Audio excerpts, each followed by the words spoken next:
kabusing! Welcome back to my vlog!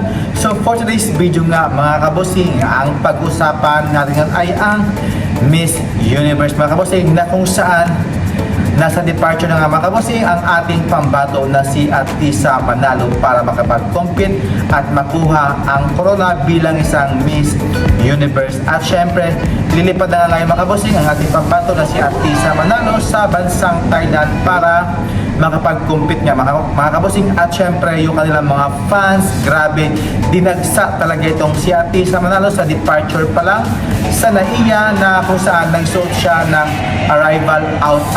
departure outfit nga ng black and white nga. So ito mga kabusing ay tribute nga sa namayapang queen ng Thailand mga kabusing, na kung saan nagdalamhati ngayon ang bansang Thailand para sa pagkamatay ng kanilang mahal na queen niya mga kabusing. At syempre nagsuot nga itong si Atisa Manalo ng black and white outfit nga. At syempre parang Catriona Gray lang talaga ang galawan nito ni Atisa Manalo sa kanyang buhok na nakaband. At syempre yung kanyang parang may something similar talaga kay Catriona Gray nung naglaban siya noong 2018. At syempre yung sa arrivals nga mga kabusing sa Thailand. At syempre nagsuot dyan ng Thailand traditional dress ng Thailand niya mga kabusing. At grabe, sobrang pasabog talaga itong si Atisa Manalo sa paglabag pa lang niya sa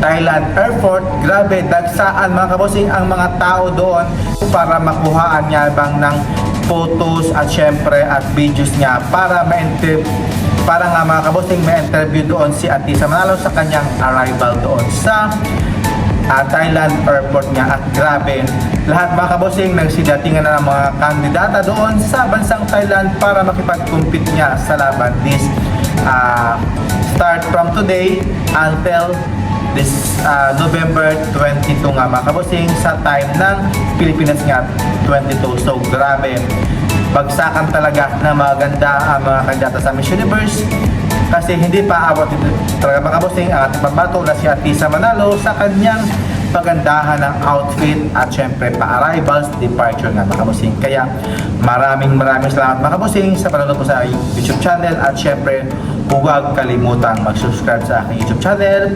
At syempre please likes and subscribe nga mga kabusing. So kapungkap and syukran mga kabusing. Sawadikap and bye bye mga kabusing. See you in my next vlog. Bye bye.